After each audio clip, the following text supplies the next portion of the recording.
I've known Evelyn for quite a number of years now. Her son was a little bit ahead of Becky at Early Childhood Intervention Service, and a psychologist. She's got 2 children. She's forever learning new skills on how to be a better psychologist, from what she was telling me before, with an interest in trauma, interested in really trying to help parents like SWAN members with children with, disability and health issues. That's her special niche, I believe. Well, that's the niche I know her to practice in. But I'm sure Ev would happily tell you more about herself. And I think if we can hold questions to the end, if you think of something why Ev's presenting, please just write it in the chat and then we can come to you after the session. So I'll pass over to Evelyn, and thank you.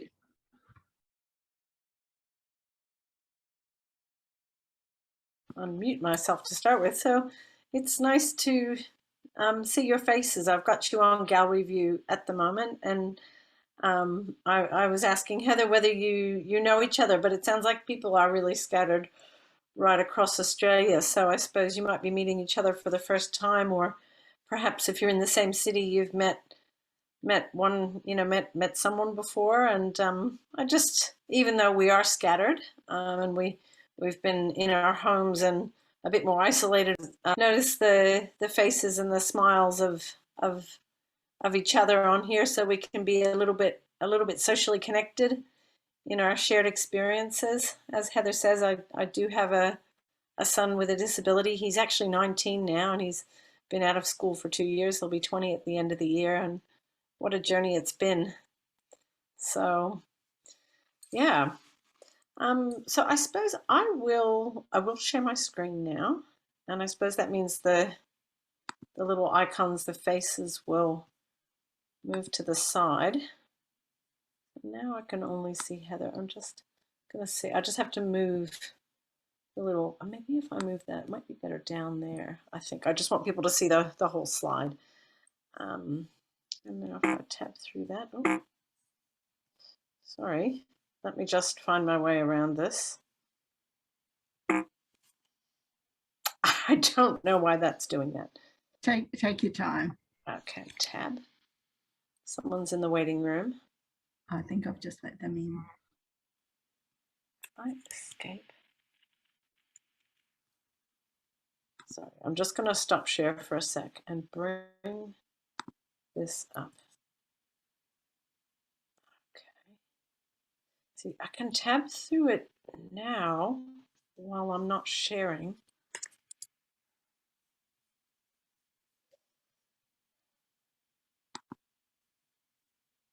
Share screen. I don't really want it to be like that. Can you go play from the start, Ev? Yeah, it did. And then for some reason the tabbing wouldn't work. I just don't know. Do I tap my touch? What if I tap my touchpad? Or the space bar or the right arrow might work. Okay, let me try that. Ah, there we go. Okay. Oh, now it's working. Okay, for some reason that key wasn't working before. Thank you for bearing with me, everyone. So as Heather said, I'm a psychologist in private practice. I have a grad dip in special ed. That was something I studied before I had a child with a disability, so wasn't that a premonition? I've studied Gestalt therapy. One thing I haven't got on here, which I might just add it now, if I can. Oh no, that's not going to work. I've just finished, I was just telling Heather that I've just finished a qualification in something called Somatic Experiencing, which I studied because I was finding that the clients coming into my practice for support who didn't respond as well to the way I was trained and what I was offering were the clients that had a trauma background. And so I became much more interested in how to work with symptoms of panic, symptoms of very severe anxiety, and basically trauma symptoms. And then having looked into that, I also realized that intrinsic to the experience that some of us have raising children with additional needs is a traumatizing element of that. And so I've been very interested in how to work with those trauma symptoms for my own sake as well as for my client's sake. Not to mention the fact that the world is just a traumatic place anyway. So things go on that don't even have to do with our kids that can sometimes leave us with trauma symptoms. And I wanted to work better with that. So, yeah. So why is it important to, for those of us who are family caregivers to understand both our experience of ambiguous loss as well as our experiences of trauma? Because the chronic stress of doing what we do puts us at greater risk of physical and mental health problems than our peers. It's also important because our kids do better when our mental health is good. And, we all hear that old expression, get your own gas mask on first before you actually help someone else. Give yourself your oxygen first. Basically, that is actually quite a valid thing to say. And so family caregivers, if we're well supported and we seek out the right supports and resources for ourselves, feel better about raising our kids, we feel more competent, and we're less at risk of physical health problems and other health problems. And I'm just going to see if I can drag that. I can. Okay, drag that out of the way. Less at risk of depression. Oh, don't tell me now that's okay. Right.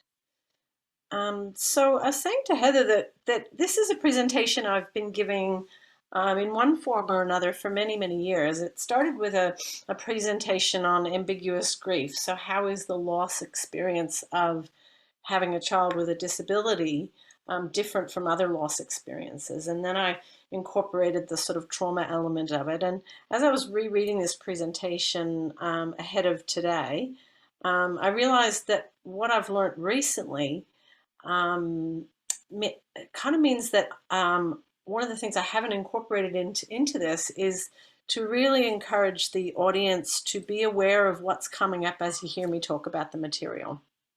So sometimes talking about grief, talking about why having a child with a disability is sad might make us feel sad.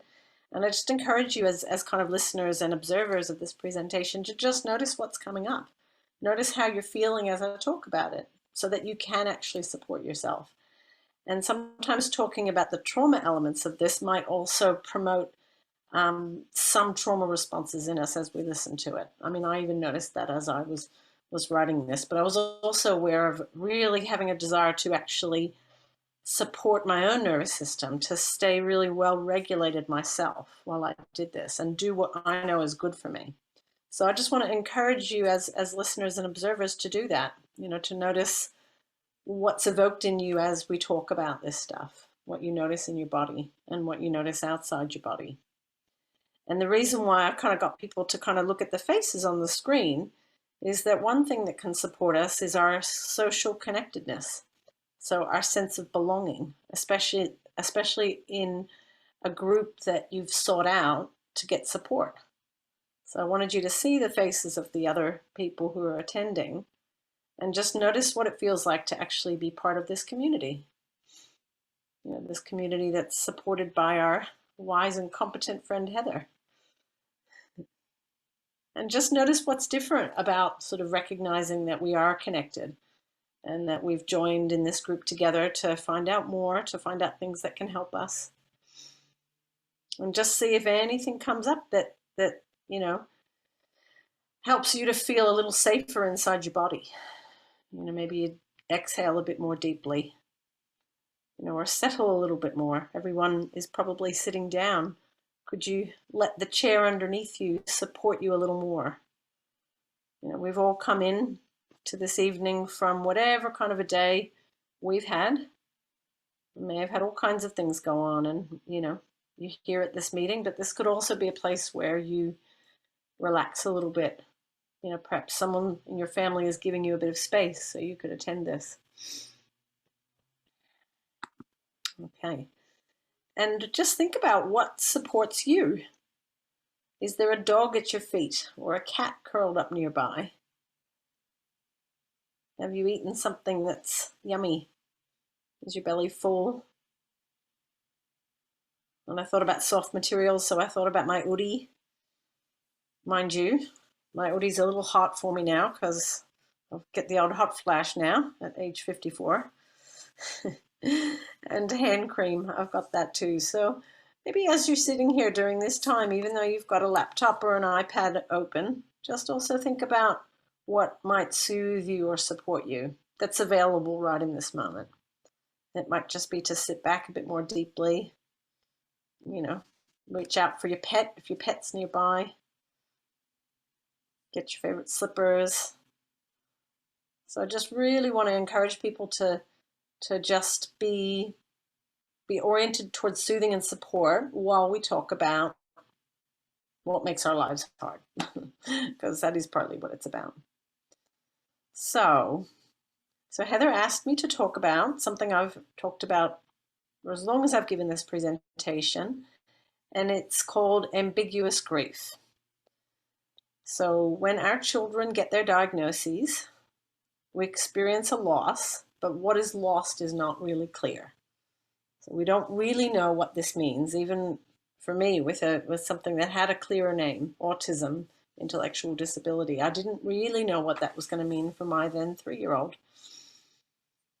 So the unfolding nature of disabilities and syndromes and illnesses does not offer us the same opportunity to accept a loss as other losses. So losses like a death or a divorce, it's actually clear what's been lost. So it's a little bit easier to actually process it and for the people around us to acknowledge it. So it's common for us to feel a more chronic sorrow, so something that lasts longer, that doesn't resolve in the same way as a more typical loss. So when we talk about this, we also talk about how a grief process can become complicated. So as I said before, because it's not necessarily considered a loss by others around us or in our immediate community, it's not acknowledged. People don't say, perhaps in the same way they would if someone had died, "I'm so sorry for your loss." They sometimes don't know what to say. And people also, sometimes the professionals, encourage us to accept the reality of what we've been told. And if it's hard for us to accept it, it can become a source of shame and then become something we keep hidden, the fact that we are having trouble accepting it. And the other thing, and I added this in because of my own experience, that showing signs of sadness around our child can feel disloyal. We love our children and we also delight in them, but feeling sad about their disabilities is not necessarily something we want them to notice us experience or portray. So there are, at least in my research, 4 different names for the kind of loss experience we've had. Ambiguous loss, because what's been lost is uncertain. Frozen grief, because of the way the complications to it can prompt us to bury or disconnect from our feelings.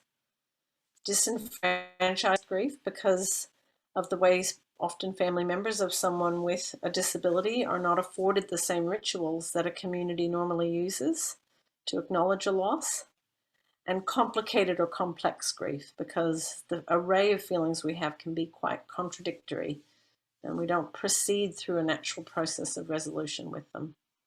And my references are covered up, but a wonderful woman called Elizabeth Bruce has written a book called Non-Finite Loss and Grief, and that's my favorite reference for this material. Okay, so the definition of trauma is one definition amongst many, is that something has occurred that is perceived by the individual to be threatening to self or others. And I think that's a relevant definition for this presentation, because getting a diagnosis for our child, being told something is very profoundly wrong here, and this is the name, and this is all the ways in which it's going to affect your child, does appear to be a threat. Whether or not there is physical illness or obvious disability with it, it feels like a threat. In some instances, it may be very obviously a threat, because our children may have quite life-threatening aspects to their illness or disorder at birth.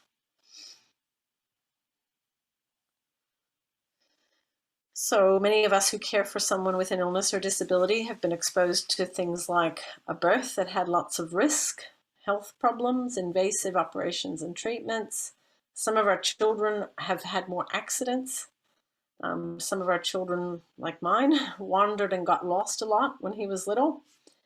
And they may have behaviors that put the person or others at risk. So some behaviors pose a threat to other siblings, to younger children in the family, or members of the public even. So I think there's a host of things that can happen as we're raising our children that can be mildly, moderately, or severely traumatic, and these things can happen throughout our children's childhood. And so again, as I say this, just notice how your body's actually responding to what I'm presenting. And a la my most recent training, I just want to encourage people to just notice how much anxiety or activation might be evoked by talking about this. And if you're able to identify something soothing or calming or something pleasant or even just something neutral, perhaps the socks you put on when you get home, have you found a quiet favorite place in your house? Is there a pet nearby? Just something that might actually just reduce that activation a little bit. Because like I said, I've given this presentation for a long time, and one of the things I haven't done is actually encourage people as they listen to it to just be aware of their own body response to what we're talking about.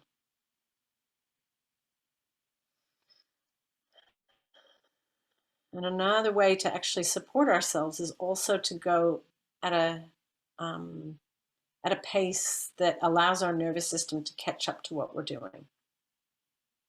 So I'm deliberately just slowing down a little bit, just to give everyone a chance to just process what's been said so far. I have a feeling all of us can resonate with something on that screen.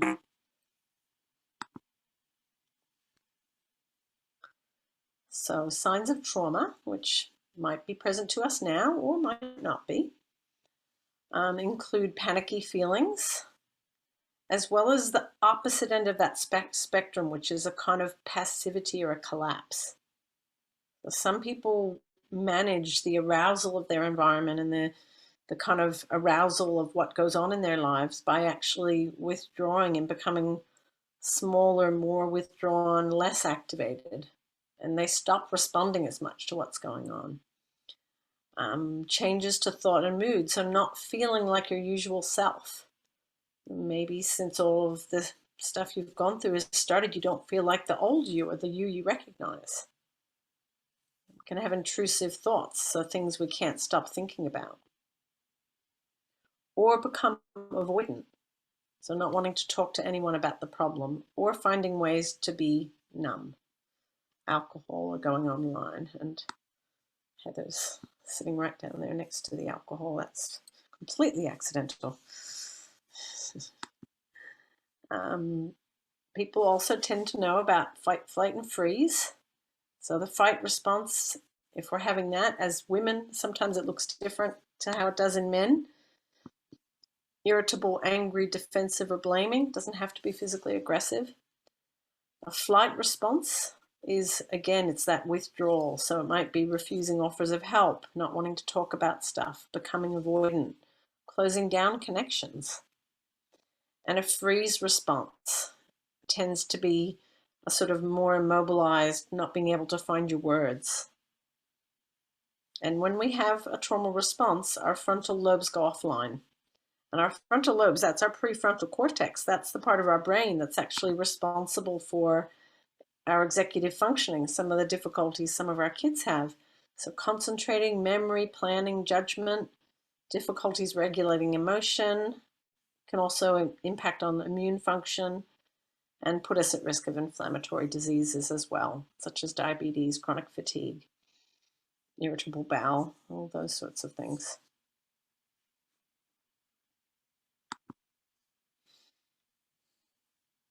So I've got a little section here on attachment, because this is also something I've noticed that can be impacted by, having a child with a syndrome or a disability, whether it's got a name or not, is that when we attach in a healthy way, and if we're prepared and offering a sort of an attuned nervous system, we empathetically attune to our children. So we feel what they're feeling.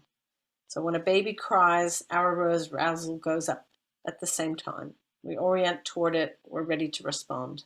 And so we take that arousal and that energy, and it propels us into finding a solution, something to help our baby. And if we have a sick baby or a child with autism or a child with a disability, sometimes they cry more. So what does it mean to have children that aren't soothed as easily despite all of our efforts?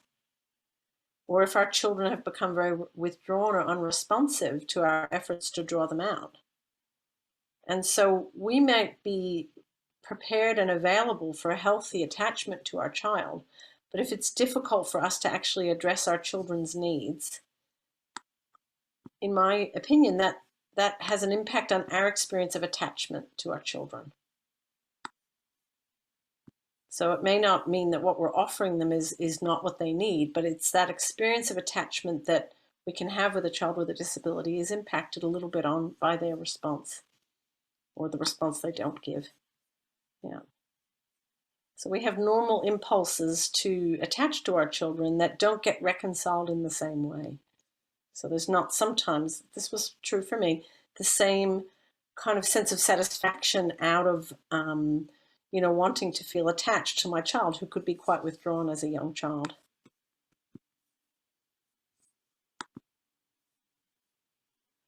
So given all of this, there are so many things that we can do to support ourselves with these particular challenges that are part of having a child with a disability. And one of the things that I found really, really helpful was actually learning to be more mindful. And mindfulness obviously is incredibly popular and is talked about a lot. And I assume people probably know a fair bit about it. But mindfulness is, just to give you the definition, it's paying attention to our present moment experiences with openness, curiosity, and a willingness to be with what is. And when we practice mindfulness, we cultivate an attitude of compassion and kindness and understanding toward ourselves.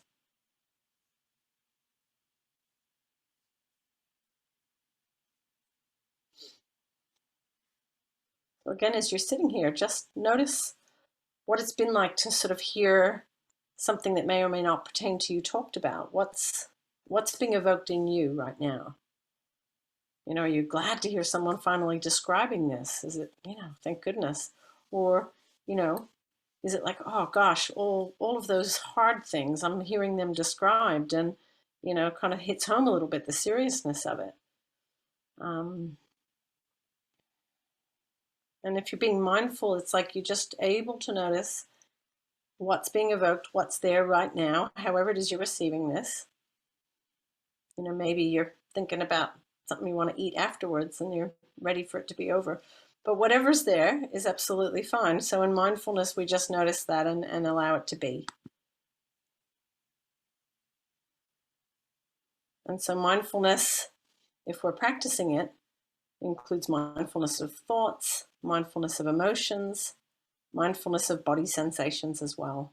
So we notice, name, and stay with these experiences. And we develop an improved capacity to be kind and compassionate to ourselves when we turn toward ourselves. I found, particularly with my son, when I found him, when it felt like what I had to offer wasn't what he needed, or when it wasn't making a difference, or it wasn't actually helping, and I was feeling clumsy or inadequate or incompetent or something like that, the fact that I just was finding it so hard, it was a relief to be able to actually just go, yeah, this is hard. The compassion toward myself involved just allowing myself to say, this feels really, really hard. Or today I'm feeling really, really sad. Or today I'm waking up and going, I don't feel like doing it today. I just do not feel like doing it. To allow myself to have that response and to kind of be fair on myself. And that was actually quite useful. Remove this little strip. What is somatic experiencing? So somatic experiencing, as I said, is some training that I've just finished that I sought out to help me work better with clients who were presenting with symptoms of trauma.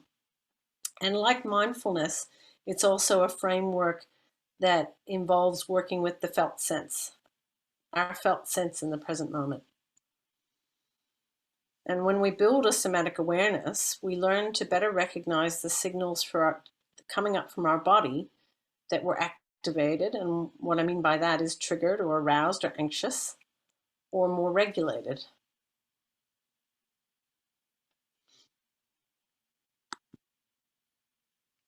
How am I going for time, Heather? I feel like I'm whipping through it. No, it's just 8:34, so you're all good. Okay, good. Yeah, thank you. Yeah.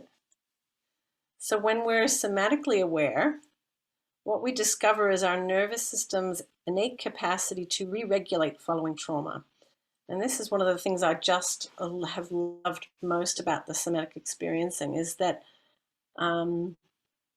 what we say when we kind of work with a client's nervous system is everything your body needs to be regulated is already there. So your body has an innate capacity to recover. Maybe you've lost contact with it a little bit, but your nervous system is designed, like any animal's, to not to avoid all threat ever, but to be able to perceive a threat, even a really big threat, do something to keep you safe, and then recover from it. And so that is just such a wonderful kind of tribute to ourselves. No matter how bad we're feeling, it's like actually our bodies are designed to recover from threat and to recover from stress.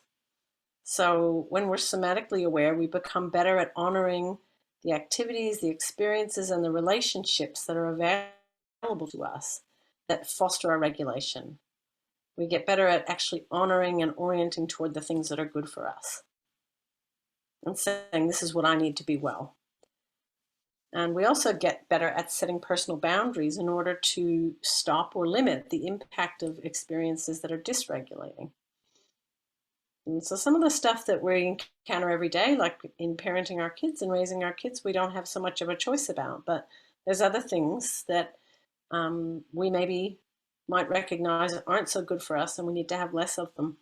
And so somatic experiencing helps us to kind of honor that and to validate, this is good for me, that's not. This is what I need more of. This is what I want less of. And so I whipped together a quick little drawing about, that just sort of illustrates that. So in a healthy nervous system, we have a window of tolerance. So a window of kind of like sensation, a range of sensation that we can actually tolerate while staying regulated. And that window can kind of get shrunk or actually widen. And if we're looking after ourselves, what we're doing is actually stretching that window of tolerance. So actually making it bigger. And so a healthy nervous system within that window, we experience activation. So a child has a tantrum, or a child gets lost, or one sibling hurts another, or someone throws a hard, heavy object across the room and it breaks, and we experience some activation, and our nervous system goes up, our chest gets a bit tight, our heart races, we shake a little bit, and we respond to the event, make sure everyone's safe, and then we start to get regulated again until 2 liters of milk out of the fridge all over the floor, and we've got a mess to clean up, and we get activated, and maybe we get a bit more activated because it's the second thing in 20 minutes, but we make sure everyone's safe, we stop the mess from getting spread, and then we actually start to regulate again. And that's what we do throughout the hour, throughout the day, throughout the week, is get activated and get re-regulated, get activated and get re-regulated. And this window, depending on how wide or small it is, it can get so that actually what's happening when we get activated is that we get outside of our window of tolerance and we actually experience panic that we don't recover from quickly. We experience stress that we don't recover from quickly, and maybe we just only dip down into our window of tolerance a little bit and kind of feel okay before we're actually outside again. And that is when we're in the territory of trauma. We're in that territory there. And equally, depending on how our nervous systems respond, some people can also become quite shut down and unresponsive and not connected to their bodies. So they're not actually feeling much at all. And that's because what was there was actually too hard to feel. So people get numb and shut down or seek out numbing activities and end up down here. And so in somatic experiencing, and when I work with clients using this framework, what we're doing is actually learning to notice, how activated am I right now? And again, even as I'm talking about it, maybe just notice for yourself, could you feel some activation because you're like, oh yeah, that's sometimes me, or that happened today, or that happened yesterday. And again, just notice, is there something available to you as you're sitting here? Maybe it's just how comfy the chair is. Maybe it's how comfy the clothes are that you got into when you got ready for this. If we're keeping Zoom protocols, we got our jammies on the bottom, haven't we? Jammies and slippers. And just notice, as I create a little bit of a space here, where a little less information is coming at you, does that feel even just a tiny bit better?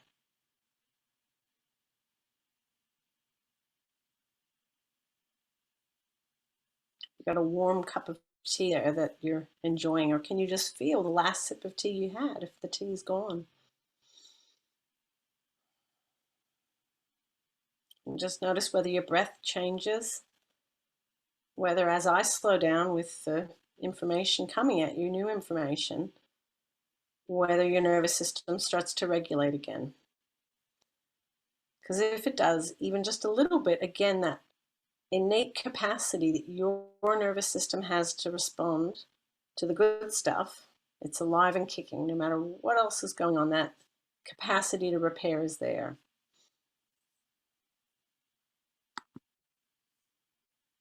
So between mindfulness and somatic experiencing, we can learn to have more equanimity. So a greater capacity to accept what is, warts and all. A greater awareness of our needs and preferences. A greater capacity to be self-validating. This is good for me and that's not. Maybe even conversations that we let go on for too long, with certain people. So if we start to go, that is not that good for me.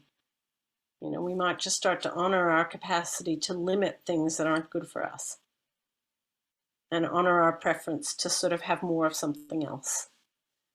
And it's also a greater capacity for both connection, connection to ourselves, connection to animals, connection to nature, as well as separateness, good personal boundaries.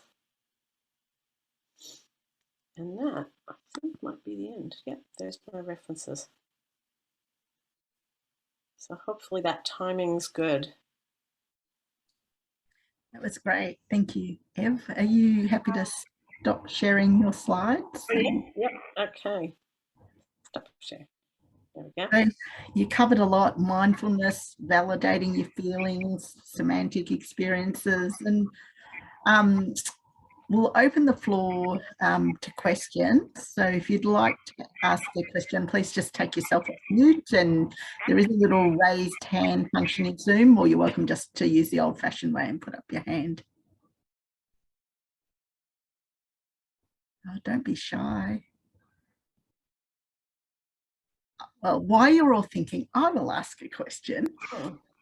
Ev, you know how we do the zones of regulation for our kids? How does that differ from semantic experience? I'm curious. So it's somatic. Oh, somatic. I'll write it. I'll just write it here. So somatic experiencing, as in body. I'll just return so that goes. Well, the thing I like about it is that actually some of the stuff that we're teaching our kids is very much fits nicely on top of this. I mean, I think basically the zones of regulation is just a much more simplified version of it, is how activated am I? And am I in my window of tolerance? Can I feel, that desire to sort of hit something before I hit something? Can I feel my throat constricting, all that sort of stuff? So I think when we get good at that, we're in a really good position to actually help our kids. And there's another expression that comes from somatic experiencing, because they say that the practitioner, the therapist, is providing an auxiliary nervous system.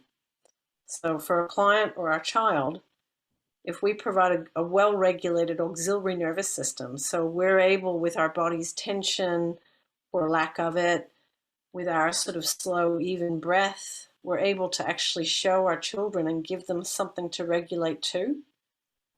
Like when we held them as babies, we could soothe them when we were calm. But if we weren't calm, it was much harder to soothe them, wasn't it? Yeah. Absolutely. Yeah, good point. Yeah. Anyone, thank you for that. Does anyone else have a question?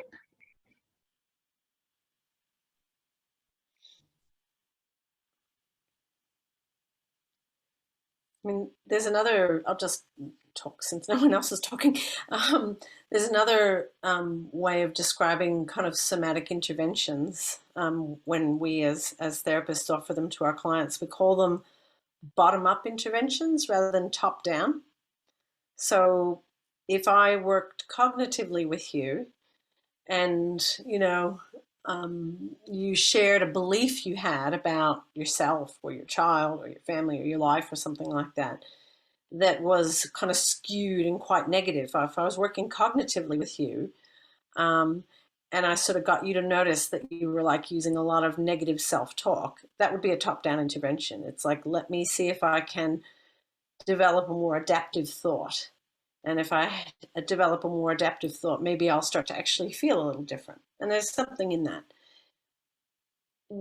As I was saying, the reason why I sort of sought out this framework is because the top-down strategies weren't working that well. So talking with people, getting perspectives, getting them to notice how much they sort of, linger on negative thoughts, whether they're kind of gathering evidence for themselves that makes their sort of self-worth go down. With a bottom-up intervention, it's like, well, can we notice how our body feels? Can we notice how regulated we are or not? And when we get our body more regulated, we start to actually think thoughts and actually exhibit different behaviors and make a different self available for connection with other people. And that makes us feel different. So we actually kind of learn to regulate our bodies, not so that we feel different, so that we actually, we start generating different thoughts about our lives and ourselves. So we start to feel more hopeful because we've, calmed ourselves down, basically. Yeah.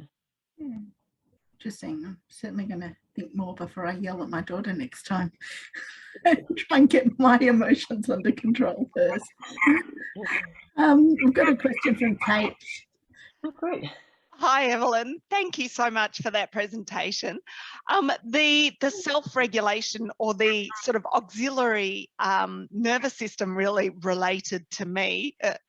Our kids are really sensitive to our emotions. They absorb our emotions, sort of like they've got spidey sense.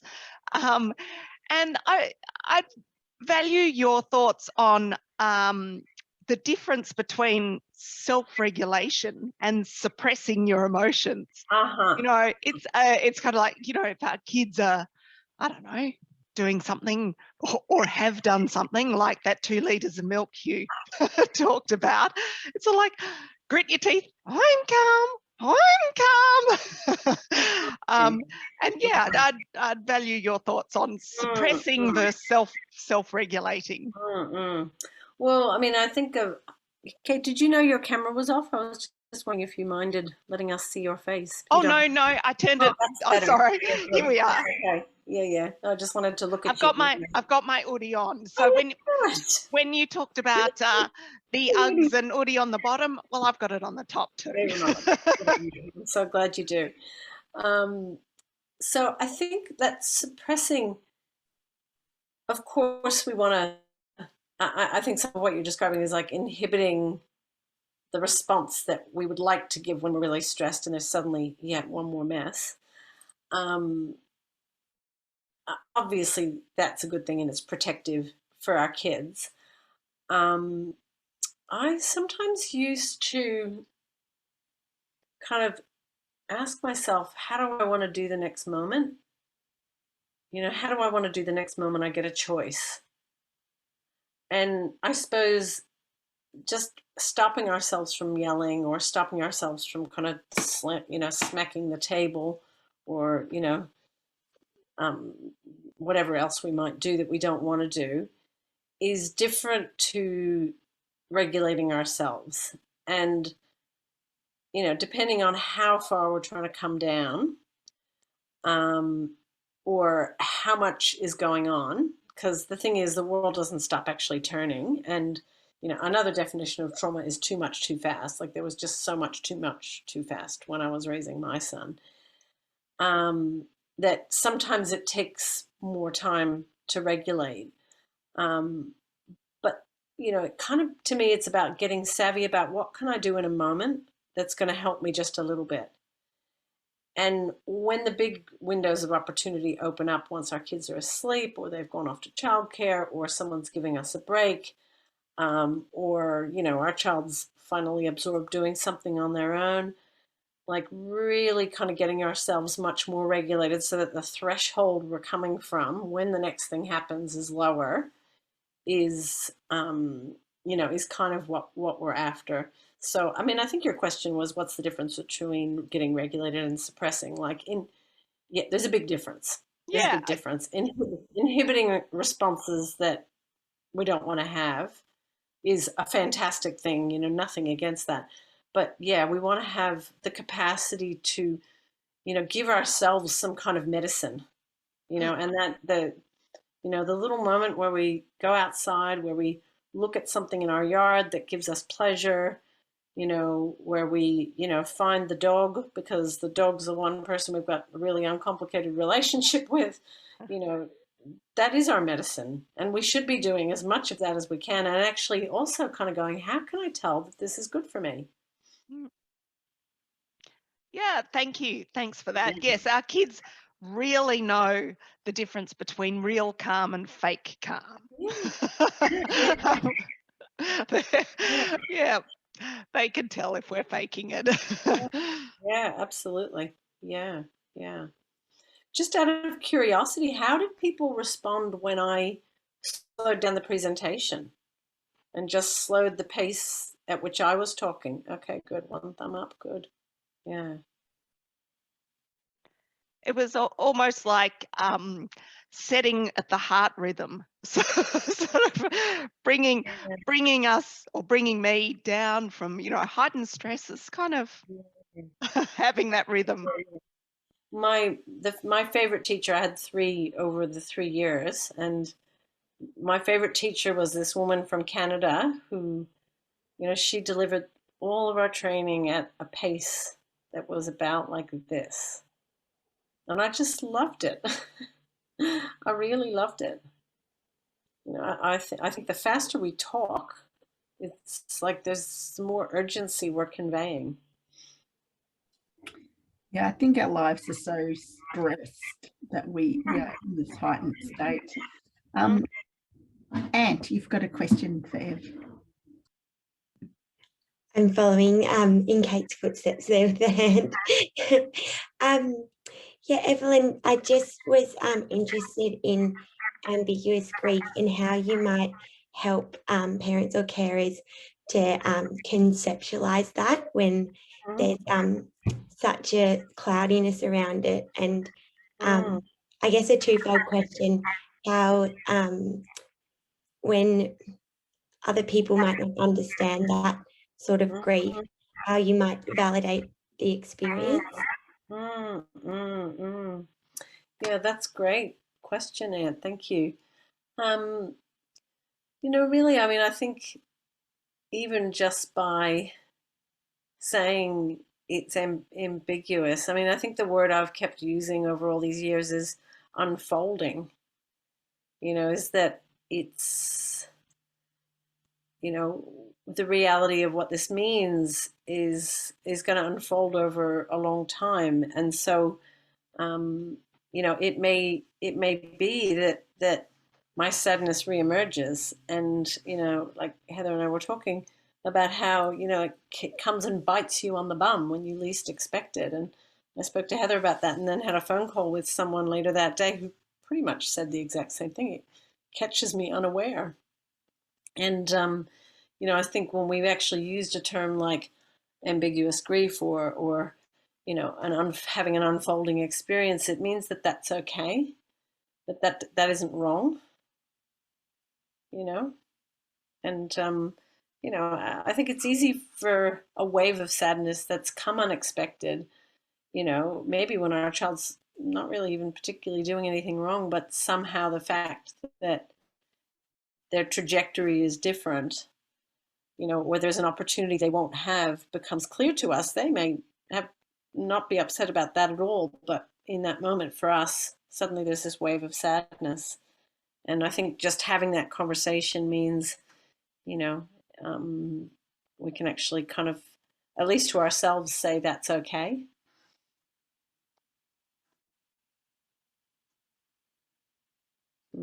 Yeah, no, very well said. Rosie, you've got a question. Hi, everyone. It's really interesting talking about this topic.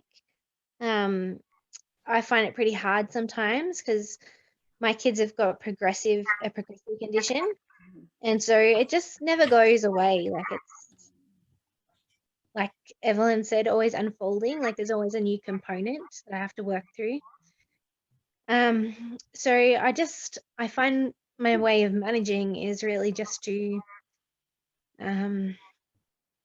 like not really talk about it very much, because it is triggering, like you mentioned, when you talk about it become worse. So I don't know what's better, really. Is it better to go into it and, like you said, get the medicine to resolve things, or just kind of, because it's a constant issue that doesn't go away ever, just kind of not give it attention and do the next thing? Well, certainly there's times where that's appropriate, isn't it? Because the kids in the rest of your family presumably, need you to keep functioning in what's, normal in your household, isn't it? And I mean, there's so much I suppose I could talk about, but like, when I had the little drawn diagram, and this was what struck me when I reread the presentation, because one of the things I had written there is that mindfulness helps you stay with whatever's there, no matter what it is. And I mean, I had to delete that, because actually, if what's there is going to flood us and we're going to feel overwhelmed, then actually leaning into that isn't what we want to do. We don't want, and I'm just thinking, you're saying you don't want to be flooded by sorrow, just because it's there. You want to have some anchors that you can reach to that actually are regulating for you, that help you not get, feel a surge of sorrow that, is going to feel overwhelming. And it's interesting, actually, because the man who kind of is considered the father of somatic experiencing, he doesn't get clients to have big cathartic cries. He actually doesn't see a value in that. He sees a value in kind of an authentic relationship with ourselves, where actually the depth of our sorrow, which you're kind of touching on now, it's like, that's actually really big, and you feel that a lot, that's honest, but actually getting flooded by it and feeling kind of that like out of control crying, it's not actually helpful. It isn't actually helpful, and you don't want to feel that way very often. Not that there's anything wrong if it actually happens, especially if you're in a safe place, with someone who's safe, who can, be containing for you, be a contained auxiliary nervous system for you. Yeah, it's okay, but we want to know how not to get too sad or too frightened or too scared or too panicked. Absolutely. Yeah. Yeah. Yeah, it's tricky. Yeah. And So every time we regulate ourselves, so like regulating ourselves when we've had a small amount of activation, feeling ourselves kind of come back down into regulation, every time we do that, we're getting better at it. And so that's why, being able to do it throughout the day, like actually, all of our lives, I have no doubt, are actually much more stressful than a normal family's. And every time we kind of just relax a little bit, get back into kind of a self we enjoy being, or like being a little more than the aroused self, we're actually practicing something that's actually really good for us. thank you. Helen, you put a comment and question in the chat. Did you want to read it, or would you like me to read it out? I have no voice, Heather, so I'll get you to read it. I can read it, sure. Sorry, I'm sorry to hear that. So Helen's written, I like the thought to set personal boundaries in order to limit the impact of the experiences that are triggered or which dysregulate us. I'm always interested to explore these boundaries further, i.e. other strategies to deregulate the daily, weekly, monthly, yearly impacts when caring for a child, young person, adult with a disability.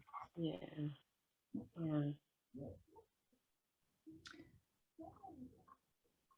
I think there was I think when I was writing this that I think, and I'll speak for myself here, is that I think that needing to recognize and honor that I didn't want to feel as stressed as I felt some of the time when I was raising my child was actually what helped me honor the fact that I needed breaks. And it helped me recognize that it was actually good for my son for me to find other competent, loving, capable people who could look after him. And for me, because I'm American, my parents aren't here and my partner's parents are interstate, that was paid carers. So, that was a really good personal boundary for us to set was, he